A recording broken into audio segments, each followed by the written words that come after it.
Okay, I want to make a very quick video because I'm a little bit concerned about a group of Christians who are really critical of abolishing human abortion because they think that we're making a single issue out of abortion, as if abortion is the greatest evil or the only evil.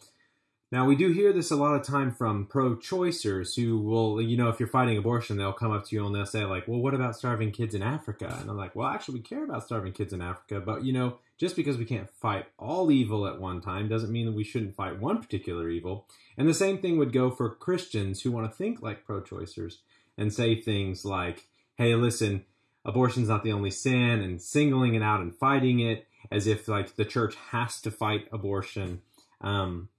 Is wrong because you're making a big issue out of a single issue and all sin is sin and all this kind of stuff. Well, I understand where you're coming from.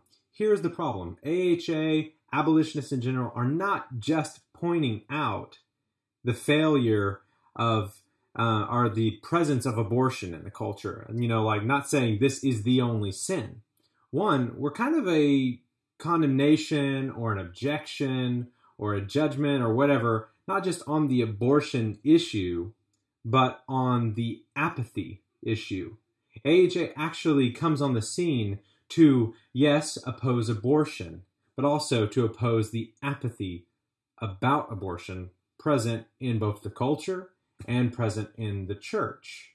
Yes, there is actually apathy present in the church. You see, good churches, bad churches, whatever you define as a good or bad church, what I would say is we live in a culture that is populated with churches that are surrounded by child sacrifice centers. And I don't know if you people are reading your Bibles or not, but trust me, whenever you have a culture that considers itself Christian, or you have like a church that considers itself healthy, that is surrounded by people who kill their children, sacrifice their children, spill innocent blood, shed blood. When you have this situation, God usually sent prophets. Now, we're not claiming that God has sent us to be a problem for you, but we would ask for those that are saying, oh, well, AHA is making a mountain out of a molehill, to just shut up. Abortion is not a molehill. It's not a single issue. It's connected to all sorts of sin. Sin begets sin, but here's the deal. Here's why we focus on abortion. One, we focus on abortion because it is the destruction of an image bearer of God. And it is the destruction of your neighbor. Yes, it is murder.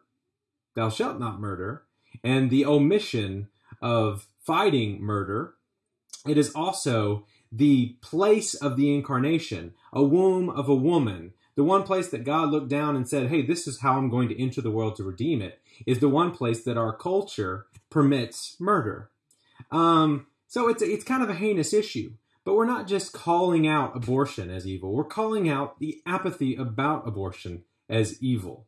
Okay? So if you want to accuse AHA of being a single issue group, let's make it at least two issues. AHA points out the abortion of image bearers of God and neighbors destroyed down the street from the side of your church. So whenever you go to church, you pass by your neighbor who is being destroyed, the image of your God who is being defiled. Okay? So let us be clear. We are opposing the abortion issue and the apathy issue. These are both grave evils.